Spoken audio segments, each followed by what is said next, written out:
Bonjour à tous. Aujourd'hui, j'aimerais vous parler du syndrome du canal carpien.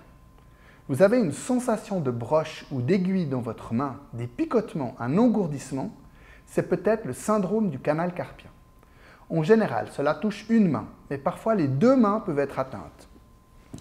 Tout d'abord, qu'est-ce qu'un syndrome en médecine? Un syndrome est un peu comme une maladie, avec plusieurs symptômes. Mais en théorie, un syndrome est sans cause spécifique, et on peut le retrouver dans d'autres pathologies, comme l'explique le Larousse médical. Et ensuite, qu'est-ce que le canal carpien? Le canal carpien est une sorte de tunnel inextensible qui se trouve au niveau du poignet, du côté palmaire de la main. Le canal carpien a notamment comme fonction de protéger les nerfs et tendons de la main. Comme on peut le voir ici sur l'infographie, on voit le côté palmaire de la main ici. Et un nerf important de la main est le nerf médian, qui passe dans le canal carpien. Le nerf médian est très important pour la main. Il donne au pouce, à l'index, au majeur et à une partie de l'auriculaire leur capacité sensorielle. Le nerf médian contribue aussi à faire bouger le pouce ici.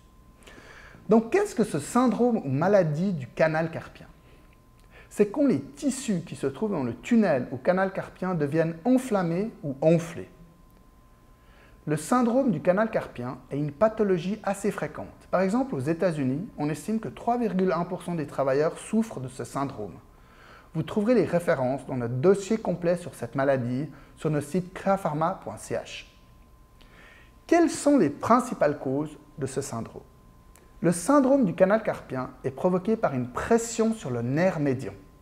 Quand ce nerf est comprimé, des troubles de la sensibilité et de la motricité des zones qui l'innervent apparaissent. Ce sont les traumatismes, les kystes ganglionnaires ou les tumeurs du poignet qui engendrent souvent cette compression du nerf médian. Et la question maintenant, quelles sont les personnes à risque? Les personnes qui pratiquent des activités manuelles intensives et à répétition sont victimes souvent de ce syndrome. Ceci concerne essentiellement les maçons, les scieurs, les coupeurs, les polisseurs, les caissiers, les violonistes et les travailleurs sur ordinateur. Venons-en maintenant aux symptômes. Les principaux symptômes au niveau de la main sont surtout fourmillement, endormissement, picotement, brûlure, douleur, engourdissement ou décharge électrique sur les doigts. Tous les doigts, y compris le pouce, mais pas le petit doigt. Ces symptômes apparaissent habituellement pendant la nuit ou le matin au réveil.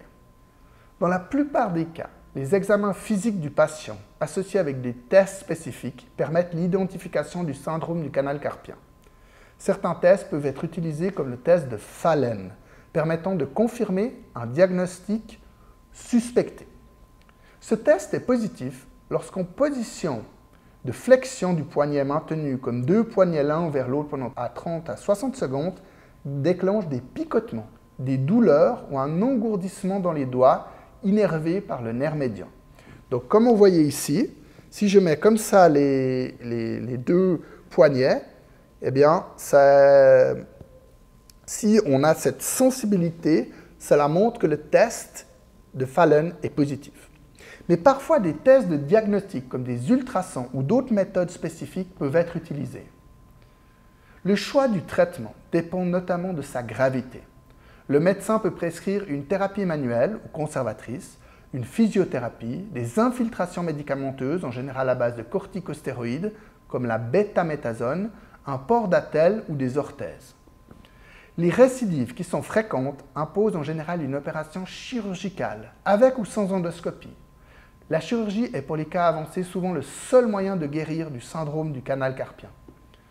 Comme le relève la fameuse Mayo Clinic, la chirurgie consiste à soulager la pression sur le nerf médian en coupant le ligament qui le traverse.